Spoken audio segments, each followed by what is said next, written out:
بڑی پیاری کتاب ہے عیون الحکایات، اور اس کے بارے میں امیر علیہ سنت ترغیب ارشاد فرماتے ہیں کہ گھر میں ایک لائبریری بنا دیں۔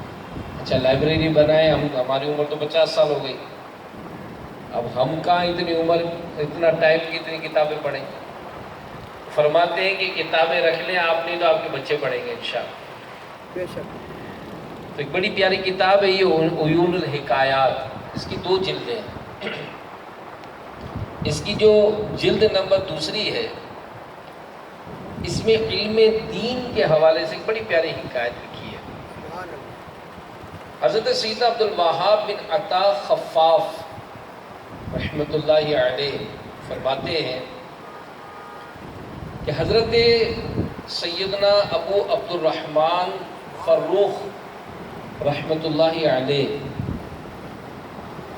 یہ بنو امیہ کے دور خلافت میں جب سرحدوں کی حفاظت کے لیے خراسان گئے تو اس وقت آپ کی زوجہ محترمہ امید سے تھی۔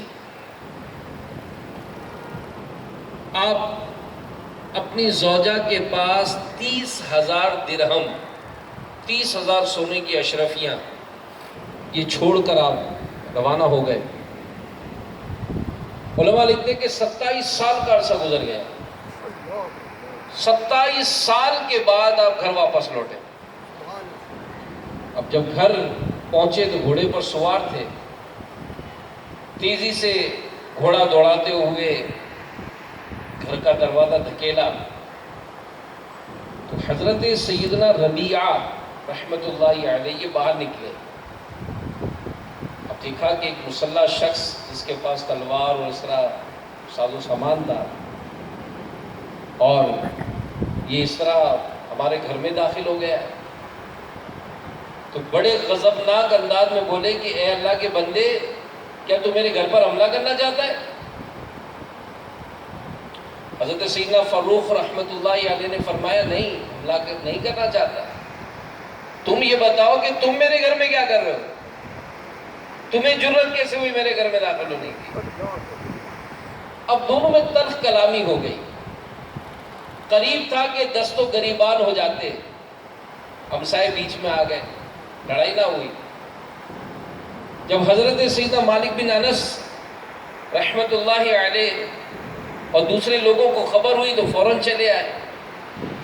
حضرت سیدنا مالک بن انس رحمۃ اللہ علیہ کے ٹوکنے پر حضرت ابو عبد الرحمن فروخ رحمۃ اللہ علیہ نے ان سے فرمایا کہ میرا نام فروخ ہے اور یہ میرا گھر ہے۔ اب ان کی زوجہ محترمہ بھی سارے باتوں کی آوازیں سن کر قریب آ گئی، دروازے کے پیچھے کھڑی ہوئی گفتگو سن رہی تھی۔ اس بات سے انہیں پہچان گئی اور کہا کہ یہ تو میرے شوہر ہے، اور ربیعہ انہی کا تو بیٹا ہے۔ ان کے راہ خدا میں جاتے وقت ربیعہ میرے پیٹ میں تھا۔ اب جب یہ بات پتہ چلی تو دونوں باپ بیٹے آپس میں ملے، گلے ملے، خوب روئے۔ حضرت سیدنا ابو عبد الرحمن فروخ رحمۃ اللہ علیہ نے کھانا کھانے اور آرام کرنے کے کچھ دیر بعد اپنی زوجہ سے پوچھا کہ وہ 30,000 دینار میں دے کر گیا تھا، وہ کہاں ہے، اس کا کیا کیا؟ انہوں نے کہا میں نے ایک جگہ اس کو دفنا دیا ہے، کچھ دن بعد نکال لوں گی۔ اتنے میں حضرت ربیعہ رحمۃ اللہ علیہ یہ اپنے مسجد میں ہونے والے حلقہ درس میں چلے گئے۔ سیدنا فروخ رحمۃ اللہ علیہ یہ بھی نماز پڑھنے مسجد گئے، دیکھا کہ ایک حلقہ لگا ہوا ہے اور لوگ بڑی تعظیم اور ادب سے علم دین سیکھ رہے ہیں، اور ایک خوبرو نوجوان انہیں درس دے رہا ہے۔ انہوں نے لوگوں سے پوچھا کہ یہ کون صاحب ہے جو علم کے موتی لٹا رہے ہیں؟ تو لوگوں نے بتایا کہ ربیعہ بن ابو عبد الرحمن ہے۔ یہ سن کر آپ بہت خوش ہوئے کہ یہ تو میرا بیٹا ہے۔ فرمایا اللہ رب العزت نے میرے بیٹے کو کیسا عظیم رتبہ عطا فرمایا۔ پھر گھر تشریف لائے اور اپنی زوجہ سے فرمایا کہ میں نے تمہارے لخت جگر کو آج ایک عظیم مرتبے پر فائز دیکھا ہے، وہ تو علم کے موتی لٹانے والا سمندر ہے۔ آپ کی زوجہ محترمہ نے کہا آپ کو اپنے 30,000 دینار چاہیے یا بیٹی کی عظمت و بلندی چاہیے؟ کہا خدا کی قسم مجھے تو اپنے بیٹے کی اس عظیم نعمت کے بدلے کچھ نہیں چاہیے۔ آپ کی زوجہ محترمہ نے کہا پھر سنیے، میں نے وہ تمام مال جو آپ نے مجھے دیا تھا آپ کے بیٹے کی تعلیم پر خرچ کر دیا۔ یہ سن کر آپ نے فرمایا خدا کی قسم تم نے مال ضائع نہیں کیا بلکہ بہت اچھی جگہ خرچ کیا۔ تو پیارے پیارے اسلامی بھائیوں، واقعی یہ بات حقیقت ہے کہ علم دین ایک عظیم نعمت ہے، اور خوش نصیب ہیں وہ جو علم دین حاصل کرتے ہیں۔ خوش نصیب ہیں وہ والدین جو اپنے بچوں کو علم دین سکھاتے ہیں۔ کہ آپ دیکھیں حضرت ربیہ رحمۃ اللہ علیہ کی والدہ نے آپ کی تعلیم و تربیت پر جو مال خرچ کیا، تو والد نے جب یہ دیکھا تو سر فخر سے اونچا ہو گیا کہ آج میرا بیٹا کسی غلط صحبت میں نہیں بلکہ ایک اللہ پاک نے اس کو کتنا عظیم مرتبہ عطا کیا۔ تو بہرحال میرے پیارے پیارے اسلامی بھائیوں، کاش ان علم دین حاصل کرنے والوں کا صدقہ ہمیں بھی نصیب ہو جائے، کیونکہ آج کل کا دور بڑا عجیب ہے۔ یعنی اولاد بھی اپنے بارے میں یہی سوچتی ہے کہ میں بہت زیادہ دنیا کا علم حاصل کر لوں تاکہ مجھے شہرت ملے، مجھے ترقی ملے۔ والدین ہیں تو وہ بھی اپنی اولاد کو دنیاوی تعلیم دلانے کے لیے بہت خوش خرچ کرتے ہیں۔ یعنی کئی ملکوں میں جانا ہوا، میں چائنا گیا، میں تو چائنا میں یونیورسٹیز کافی بنی ہوئی ہیں، تو وہاں ہمارے شعبہ تعلیم کا کام اچھا ہے۔ ایک یونیورسٹی میں میرا جانا ہوا تھا، 1 لاکھ اسٹوڈنٹ پڑھتے تھے اس میں، 1 لاکھ۔ تو وہاں پر 3 دن ہمارا مدنی قافلہ تھا۔ تو جب وہاں سفر ہوا اور وہاں کی جو حالات سنے میں نے، تو میں بڑا حیران ہوا۔ ظاہر پی ایچ ڈی کرنے کے لیے، ڈاکٹری کرنے کے لیے لڑکے تو لڑکے، لڑکیوں تک کو پاکستان سے ایک تو نہیں، سینکڑوں نہیں، ہزاروں کی تعداد میں وہاں مطلب سفر ہوتے ہیں۔ اور یہ تو ایک یونیورسٹی کی بات کر رہا تھا، کتنی یونیورسٹیاں، لاکھوں لاکھ روپے جو ہے وہ ان کی تعلیم پہ خرچ کیے جاتے ہیں۔ کیوں کہ میرا بیٹا ڈاکٹر بن جائے، میرا بیٹا انجینئر بن جائے۔ تو علم حاصل کروائے اپنی اولاد کو۔ یہ علم کیسی برکت دلائے گا۔ ایک جگہ میں نے پڑھا تھا کہ کچھ عورتیں جو ہے وہ کسی کنویں پر پانی بھر رہی تھی، تو پانی جب بھر چکی مٹکے اور جو بالٹیاں تھی ان کی، تو اچانک ایک عورت نے آواز دی، ارے دیکھو دیکھو میرا بیٹا جا رہا ہے، ڈاکٹر ہے۔ اس ڈاکٹر صاحب نے اپنی ماں کو دیکھا اور چلا گیا۔ تھوڑی دیر بعد ایک عورت نے آواز دی، دیکھو دیکھو میرا بیٹا جا رہا ہے، انجینئر ہے وہ انجینئر صاحب نے بھی ماں کو دیکھا، وہ بھی چلا گیا۔ تھوڑی دیر بعد ایک نوجوان قریب سے گزرا، اس نے اپنی ماں کو دیکھا، وہ قریب آیا، اپنی ماں سے مٹکا لیا، اپنے سر پہ رکھا، اپنے ہاتھ میں ماں کی ایک بالٹی اٹھائی، دوسرے ہاتھ سے ماں کا ہاتھ تھاما اور ماں کو کہنے لگا ماں چلو گھر چلتے۔ وہ عورت اپنے بیٹے کے ساتھ چلی اور کہا کہ یہ میرا بیٹا ہے، یہ مدرسے میں پڑھتا ہے۔ سبحان اللہ۔ تعلیم، علم حاصل کرا، یہ وہ اولاد بنتی ہے کہ جو اپنی اولاد اپنے ماں باپ کی بخشش کا ذریعہ بنتی ہے۔ کیونکہ علماء نے علم کے جو فضائل بیان کیے ہیں، ایک روایت میں بیان کیا کہ جب استاد اپنے بیٹے کو بسم اللہ الرحمن الرحیم پڑھاتا ہے تو علماء فرماتے ہیں کہ اللہ پاک اس کو، اس کی ماں باپ کو اور اس کے استاد کو بخش دیتا ہے۔ حضرت سیدنا عیسیٰ علیہ السلام ایک مرتبہ کہیں سے گزر رہے تھے، ایک قبر پر دیکھا کہ عذاب ہو رہا ہے، کچھ عرصے کے بعد پھر گزرے، دیکھا کہ رحمت کا نزول ہے۔ اللہ کی بارگاہ میں عرض کیا کہ یا اللہ یہ کیا ماجرا ہے کہ پہلے دیکھا تھا تو عذاب ہو رہا تھا، اب رحمت کا نزول ہو رہا ہے۔ ارشاد فرمایا کہ میرا یہ بندہ گناہگار تھا اور اسی لیے عذاب میں مبتلا تھا، لیکن جب یہ دنیا سے گیا، اس نے اپنی بیوی کو حاملہ چھوڑا تھا، اس کے مرنے کے بعد اس کے بیٹا پیدا ہوا، اس بیٹے نے مدرسے جانا شروع کیا، استاد نے بچے کو بسم اللہ الرحمن الرحیم پڑھائی، مجھے حیا آئی کہ میں اس کے باپ کو، جس کا بیٹا زمین پر مجھے رحمان و رحیم پکارے، میں اس کے باپ کو قبر کا عذاب دوں، اس لیے میں نے اس کا عذاب دور کر دیا۔ تو میرے پیارے پیارے اسلامی بھائیوں، اللہ پاک ہمیں بھی علم حاصل کرنے اور اپنی اولاد کو بھی علم دین سکھانے کی توفیق عطا فرمائے۔ پارہ 3 سورہ آل عمران کی آیت نمبر 18 میں اللہ پاک ارشاد فرماتا ہے، شہد اللہ انہ لا الہ الا ہو والملائکۃ واولو العلم قائما بالقسط۔ اللہ نے گواہی دی کہ اس کے سوا کوئی معبود نہیں، اور فرشتوں نے اور عالموں نے انصاف سے قائم ہو کر۔ امام اہل سنت مولانا شاہ امام احمد رضا خان رحمت اللہ علیہ کے والد گرامی رئیس المتکلمین حضرت مفتی نقی علی خان رحمت اللہ علیہ فرماتے ہیں کہ آیت کریمہ سے علم کی 3 فضیلتیں ثابت ہوتی ہیں۔ پہلی یہ کہ اللہ نے علماء کا ذکر اپنے اور فرشتوں کے ساتھ فرمایا ہے۔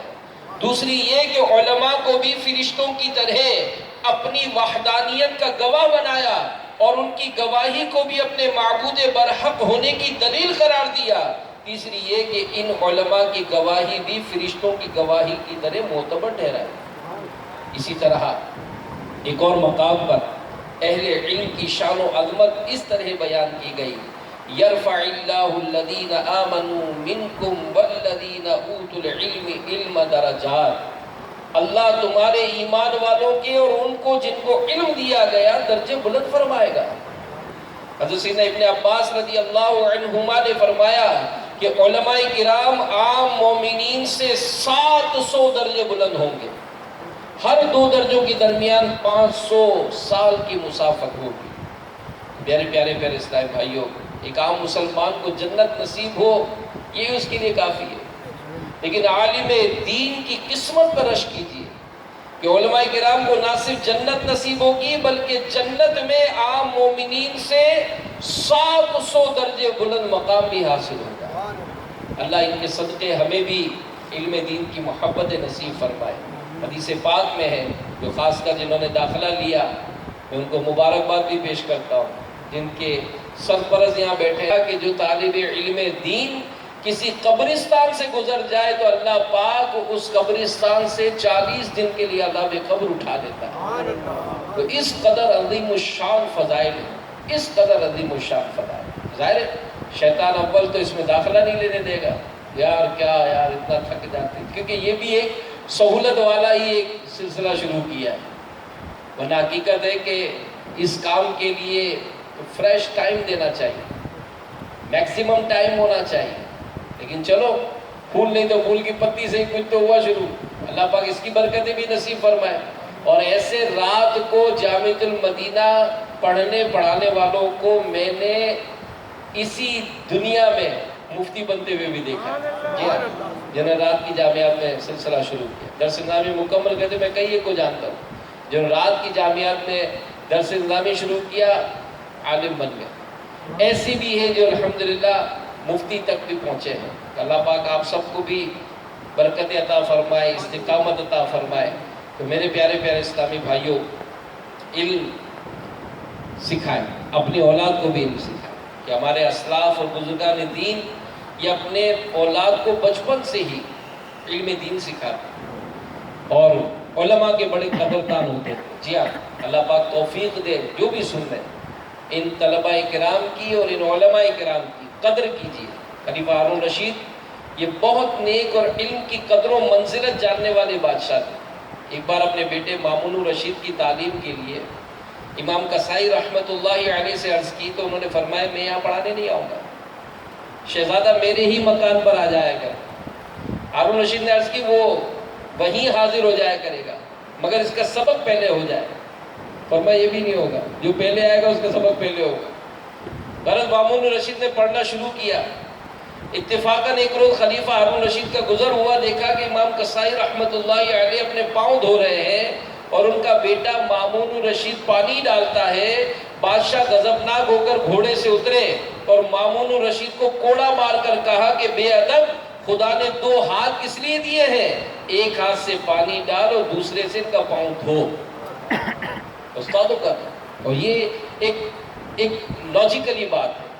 با ادب با نصیحت، اساتذہ کا ادب، کتاب کا ادب، مدرسے کا ادب، ان سب چیزوں کی. یعنی یہاں تک علماء نے لکھا، ایک کتاب ہے راہ علم، بہت پیاری کتاب ہے. جو خاص کر درس نظامی کرنے آئے ہیں وہ تو اس کتاب کو پڑھ لیں. کہ اس میں ایک واقعہ لکھا ہے کہ دو طلباء نے ایک داخلہ لیا کسی جامعہ میں، مدرسے میں. تو دونوں تقریباً ہم عمر تھے، ایک ہی طرح کے استاد سے تعلیم حاصل کی. ایک پڑھ لکھ کر عالم بن گئے، دوسرے پڑھائی نہیں کر سکے، کامیاب نہیں ہو سکے. تو ان کے اساتذہ نے غور کیا کہ آخر کیا وجہ ہے کہ ایک تو پڑھ لکھ کر عالم بن گئے، دوسرے نے اتنی تعلیم حاصل نہ کی. تو جب تحقیق کی تو پتہ چلا کہ جو عالم بن گئے ان کا معمول تھا کہ سبق سناتے وقت، سبق یاد کرتے وقت یہ اکثر قبلہ رخ ہو کر بیٹھتے تھے. تو اللہ پاک نے تعلیم قبلہ، استقبال قبلہ، تعلیم قبلہ کی برکت سے ان کو علم دین سے مالا مال کیا. تو یہ بہت اہم بات ہے کہ جب پڑھائی کی جائے باوضو ہوں، کپڑے صاف ستھرے ہوں، منہ ہمارا صاف ستھرا ہو، بالکل اچھے انداز سے، پروقار انداز سے، وقت کی پابندی کے ساتھ. کہ جب آپ کو یہ ظاہر ہے کہ مارا تو جائے گا نہیں، مارا نہیں جائے گا، جامع المدینہ اس کی اجازت نہیں ہوتی ہے. لیکن یہ فرق ہوتا ہے کہ جو آپ کی تعلیمی اسکول کے ادارے، ٹیوشن ہے تو وہ وقت کی پابندی. آپ کہیں گے میں کام سے دیر سے آتا ہوں، تو کام پہ ٹائم پہ بھی تو جاتے ہیں، وہاں سے بھی تو جلدی نکل سکتے ہیں. لیکن اب جب یہ رشتہ جوڑ لیا تو اب نیت کر لیں کہ انشاءاللہ اپنا علم پورا حاصل کروں گا انشاءاللہ. اللہ آپ سب کو اس کی برکت عطا فرمائے. اور پھر پیارے پیارے اسلام بھائیو، ادب اساتذہ کا. یہاں تک کہ بڑی پیاری روایت لکھی ہے، واقعہ لکھا ہے کہ ملفوظات اعلیٰ حضرت میں کہ ہارون رشید رحمۃ اللہ علیہ کے دربار میں جب کوئی عالم تشریف لاتے تو بادشاہ ان کی تعظیم کے لیے کھڑے ہو جاتے. ایک بار درباریوں نے عرض کی یا امیر المومنین روب سلطنت جاتا ہے، یعنی آپ اس طرح سے آنے پر کھڑے ہو جاتے تو سلطنت کا روب جاتا ہے. تو جواب دیا اگر علماء دین کی تعلیم سے روب سلطنت جاتا ہے تو جانے کے قابل، ایسا روب چاہیے بھی نہیں اپنے. لیکن دیکھا یہی ہے کہ جس نے عزت کی اللہ پاک نے اس کی عزتوں میں اضافہ کیا. یا با ادب با نصیب، بے ادب بے نصیب. بہرحال اللہ پاک ہمیں علماء کی عزت و تکریم کرنے کی بھی توفیق عطا فرمائے. اور بڑی پیاری بات اس پر نگران شورا کے ساتھ اس طرح کے بیانات میں نے شرکت کی ہے کہ مجھے یاد ہے باپو فیض مدینہ میں ایک دفعہ اجتماع کریلا اسٹاف نارتھ کراچی، اور اسی طرح کے کوئی جامعہ یا کسی چیز کا افتتاح تھا جہاں علم دین کی حصول ہوتا تھا. تو نگران شورا نے باقاعدہ مبارکباد دی تھی اہل علاقہ، آپ کو مبارک ہو، آپ کو مبارک ہو کہ جہاں علم دین حاصل کیا جاتا ہے وہاں رب کی رحمتوں کا نزول ہوتا ہے. تو گویا رحمتوں کا نزول ان کے صدقے پورے علاقے والے کما گئے، پورے علاقے والے کما گئے. تو اللہ پاک آپ سب کو اس کی برکتیں نصیب فرمائے، ہمیں بھی نصیب فرمائے. بہرحال میرے پیارے پیارے اسلامی بھائیوں، دل جمعی کے ساتھ علم حاصل کریں، اپنی اولاد کو بھی علم حاصل کرائیں. اور خاص کر جن کے بچوں نے یہ داخلہ لیا ہے، تو اگر بولے جیسے 4 بیٹے اور ایک بیٹے نے اس میں داخلہ لیا تو اس کا پہلا نمبر ہو یار ماشاءاللہ یہ وہ ہے جو میری شفاعت کرے. جی ہاں، حافظ قرآن کسی کو بنایا تو علماء نے لکھا نا کہ 10 ایسے رشتہ دار جن پر جہنم واجب ہو چکا ہوگا وہ حافظ صاحب اس کی شفاعت کریں گے. تو انشاءاللہ ان علماء یعنی جو علم حاصل کرنے آئے ہیں انشاءاللہ اس کی برکت سے تو ہمارے پورے خاندان کا بیڑا پار ہوگا انشاءاللہ. اور جس گھر میں ہوں گے تو ظاہر ہے وہ گھر رحمتوں برکتوں کا نزول ہوگا. امیر علیہ سنت دامت برکاتہم العالیہ، اللہ کی ان پر کروڑا رحمتیں ہوں. میں خاص کر اس حوالے سے جو طلباء کرام ہیں ان کا حوصلہ بڑھانے کے لیے، امیر علیہ سنت کتنی بڑی ہستی ہیں، لیکن بارہا میں نے سنا ہے آپ اپنے تاثرات بیان کرتے ہیں کہ میں دعوت اسلامی کی جامعات المدینہ اور مدارس المدینہ کے طلباء سے بہت محبت کرتا ہوں اور ان کے صدقے اپنی مغفرت کی دعا کرتا ہوں. یعنی اتنی محبت. ایک مرتبہ اراکین شورا یہ حاضر تھے آستانے پر, ہم گلی میں کھڑے تھے, تو اوپر جانا تھا, امیر السنت کی زیارت تھی, تو کچھ علماء مدنی اسلام میں بھی آ گئے. اب یقین مانے سارے ذمہ داران باہر کھڑے رہے. امیر السنت نے سب سے پہلے ان علماء کو اوپر بلایا. بارہا دیکھا ہے